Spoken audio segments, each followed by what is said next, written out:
ശരി, അപ്പോൾ ഒരു BJP 2 സീറ്റുകൾ, ഏറ്റവും കുറഞ്ഞ 2 മുതൽ 6 വരെ സീറ്റുകൾ ചേരുന്നു.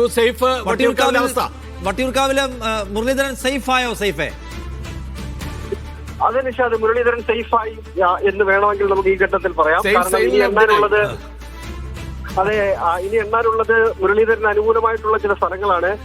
LDF ക്യാമ്പുമായി നമ്മൾ സംസാരിക്കുന്നുണ്ട്. പക്ഷേ അവർ ആ പ്രതീക്ഷ കൈവിട്ട പോലെയാണ് ഇപ്പോഴത്തെ അവരുടെ ഒരു ഇത് പങ്കുവെക്കുന്നത്.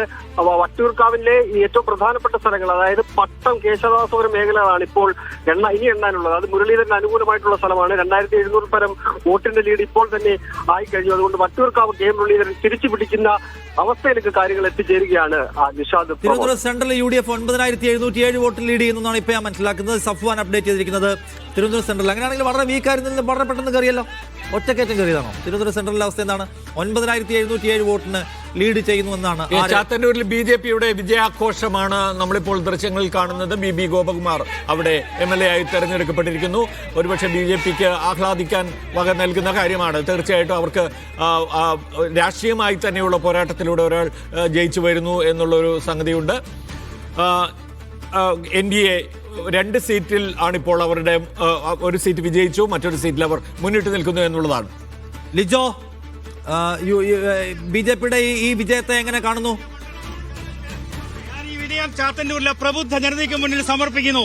നരേന്ദ്രമോദിജിയുടെ ഭരണ നേട്ടങ്ങൾ ചാത്തന്നൂരിൽ ഇതാ വൻ അട്ടിമറി ഉണ്ടായിരിക്കുന്നു. കൊല്ലം ജില്ലയിലും BJP അക്കൗണ്ട് തുറന്നിരിക്കുകയാണ്. കഴിഞ്ഞ തവണ 17,206 വോട്ടിന്റെ ഭൂരിപക്ഷത്തിന് LDF വിജയിച്ച മണ്ഡലത്തിൽ ഇത്തവണ BJP സ്ഥാനാർത്ഥിയുള്ള BB ഗോപകുമാർ ജയിച്ചിരിക്കുകയാണ്. ഭൂരിപക്ഷത്തിന്റെ ഒരു കൃത്യമായ കണക്കിന് വരേണ്ടിയിരിക്കുന്നു. ഏകദേശം 4000-നടുത്തുള്ള ഭൂരിപക്ഷം എന്നുള്ളതാണ് നമുക്ക് കൌണ്ടിംഗ് സെന്ററിനുള്ളിൽ നിന്നും അറിയാൻ കഴിയുന്നത്. അത് എത്രത്തോളം ഉണ്ട് എന്നുള്ളൊരു കാര്യത്തിൽ ഇനി ഒരു വ്യക്തത വരേണ്ടിയിരിക്കുന്നു. അതായത് കല്ലുവാതിൽക്കൽ പഞ്ചായത്ത് സമാനതകളില്ലാത്ത ഒരു ലീഡാണ് സമ്മാനിച്ചിരിക്കുന്നത്. അതുകൊണ്ട് തന്നെ ഇത്തരത്തിൽ ഒരു വലിയ ലീഡിൽ അവിടെ വിജയിക്കാൻ കഴിയുകയും ചെയ്തത്. ആദ്യമായി കൊല്ലം ജില്ലയിൽ BJPക്ക് അക്കൗണ്ട് തുറക്കാനുള്ള ഒരു സാഹചര്യം ഉണ്ടായതും അതുകൊണ്ട് തന്നെയാണ് ഇപ്പോൾ സ്ഥാനാർത്ഥി ഇവിടെ എത്തുകയും വലിയ രീതിയിലുള്ള ഒരു വിജയാഘോഷമാണ്. അങ്ങനെ മണ്ഡലം പുനർവിജയിച്ച് ഇത്തരത്തിൽ ആദ്യമായി താമര വിരിയുന്ന മണ്ഡലം ഈ തെരഞ്ഞെടുപ്പിൽ ഔദ്യോഗികമായി പ്രഖ്യാപനം വന്നിരിക്കുന്നു. ചാത്തന്നൂർ ജനതയോട് കടപ്പെട്ടിരിക്കുന്നു. താമര വിരിയുന്ന മണ്ഡലമാക്കി ചാത്തന്നൂരിനെ മാറ്റി ാണ് പറയുന്നത്. കഴിഞ്ഞ 2 തെരഞ്ഞെടുപ്പുകളിൽ 2ാം സ്ഥാനത്തായിരുന്നു BB ഗോപകുമാർ എത്തിയത്.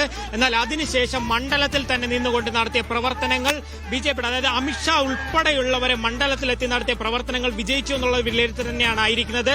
സ്വാഭാവികമായും വിലയിരുത്തപ്പെടുന്നു പറയപ്പെടുന്നു എന്നുള്ളത് പൊതുവെ കേൾക്കുന്ന ഒരു കാര്യമാണ്. പക്ഷേ എവിടെയാണ് പ്രശ്നം മനസ്സിലാക്കാൻ കഴിയേണ്ടത്? ഞാൻ എന്റെ നിയമസഭാ മണ്ഡലം എടുത്തു പരിശോധിച്ചു. ശബ്ദം വേറെ ആരുടെയോ?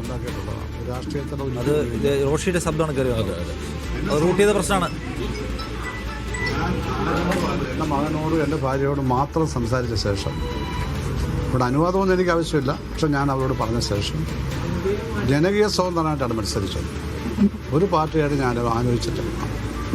6 മാസം മുമ്പേ തന്നെ ഞാൻ ആലോചിച്ച് തുടങ്ങിയതാണെന്ന് ബഹുമാനപ്പെട്ട മുഖ്യമന്ത്രി ശ്രീ പിണറായി വിജയൻ വല്ലാത്തൊരു ഗവേഷണം നടത്തി പിന്നീട് പറഞ്ഞു. രമ്യ ഹരിദാസ് വിജയിച്ചു, അദ്ദേഹത്തിന്റെ നിഗമനങ്ങളിൽ കണ്ടല്ലോ. ഷാനിമോൾ ഉസ്മാൻ വിജയിച്ചു. കോൺഗ്രസിൽ വനിതാ മന്ത്രിമാരാവാൻ അവകാശവാദം ഉണ്ടെങ്കിൽ ഒരുപാട് ആളുകളായി. അതിലേക്കൊക്കെ ഇനി വരാനുള്ളതേ ഉള്ളൂ, കടക്കാനിരിക്കുന്നതേ ഉള്ളൂ നമ്മൾ. അതാണ്. അതെ, അല്ല ഇതിൽ ഞാൻ പറയാമെന്ന ഒരു കാര്യം, അതായത് ഈ ചാത്തന്നൂരിലെ ഒറ്റ സെക്കൻഡ് ഒരു കാര്യം. ചാത്തന്നൂരിൽ VS ജയലാലായിരുന്നല്ലോ CPIയുടെ. മാറ്റിയിട്ട് ഈ R രാജേന്ദ്രനെ കൊണ്ടുവന്നത് അവിടെ അത്ര നല്ലൊരു നീക്കമായിരുന്നില്ല എന്നൊരു അഭിപ്രായം കൂടി അവിടെ പറയപ്പെട്ടിരുന്നു. അതിനകത്ത് ലോസ് നോക്കണം. അതായത് R രാജേന്ദ്രൻ, അതെ. അപ്പൊ അതിലാണ് കഴിഞ്ഞ തവണത്തെ വോട്ട്, അതിന് ലോസ് എവിടെയൊക്കെയാണ്, എങ്ങോട്ടൊക്കെയാണ് അതിന്റെ ഷിഫ്റ്റ് കണ്ടുപിടിക്കേണ്ടി വരും. വിജിൻ വായാന്തോടിലേക്ക് വീണ്ടും. വിജിൻ 2ാമത്തെ മണ്ഡലമായിട്ട് നിയമം ഉണ്ടാൻ പറ്റുമോ? എന്താണ് അതിന്റെ ഒരു സ്റ്റാറ്റസ്? എന്താണ് അത്? എങ്ങനെ റൺ ചെയ്യുന്നു ഇപ്പോൾ? നിലവിൽ 2151 എന്നുള്ള കണക്കിലാണ് നിൽക്കുന്നത്. അതിനപ്പുറത്തേക്കുള്ള അപ്ഡേഷൻ നിലവിൽ വന്നിട്ടില്ല. 11 റൗണ്ട് മാത്രമാണ് എണ്ണിക്കഴിഞ്ഞിട്ടുള്ളത് എന്നുള്ളതാണ് തെരഞ്ഞെടുപ്പ് കമ്മീഷൻ ഔദ്യോഗികമായി നൽകുന്ന കണക്കുകൾ. എന്തായാലും അതിനപ്പുറം ഇനി 18 റൗണ്ട് വരെ പൂർത്തീകരിക്കേണ്ടതുണ്ട്. അതിനിടയിൽ എന്തെങ്കിലും തരത്തിലുള്ള മാറ്റം ഉണ്ടാകുമോ എന്നുള്ളതാണ് അറിയേണ്ടത്. നേരത്തെയൊക്കെ സൂചിപ്പിച്ചതുപോലെ ഇക്കാര്യത്തിൽ ഒരു പിന്നോട്ട് പോക്ക് ഭൂരിപക്ഷത്തിന്റെ കാര്യത്തിൽ, ലീഡിന്റെ കാര്യത്തിൽ നിലവിൽ രാജീവ് ചന്ദ്രശേഖരന് ഉണ്ടായിക്കൊണ്ടിരിക്കുകയാണ്. 5000-ന് മുകളിൽ 5900-ഓളം വന്ന ഭൂരിപക്ഷമാണ്. അതിപ്പോൾ കുറഞ്ഞ് ഇപ്പോൾ അതിന്റെ അപ്ഡേറ്റ് പറഞ്ഞു. വെയിറ്റ് ചെയ്യാം. അതേസമയം രമ്യ ഹരിദാസ് വിജയിച്ചു.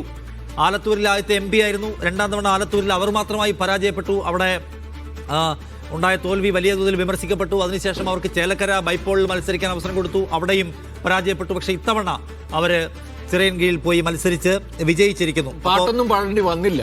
അധികം വിസിബിലിറ്റി ഒന്നും ഉണ്ടായിരുന്നില്ല. വളരെ നിശബ്ദമായി മത്സരിച്ച് വിജയിച്ചു. അതെ ചിറയൻകീഴ്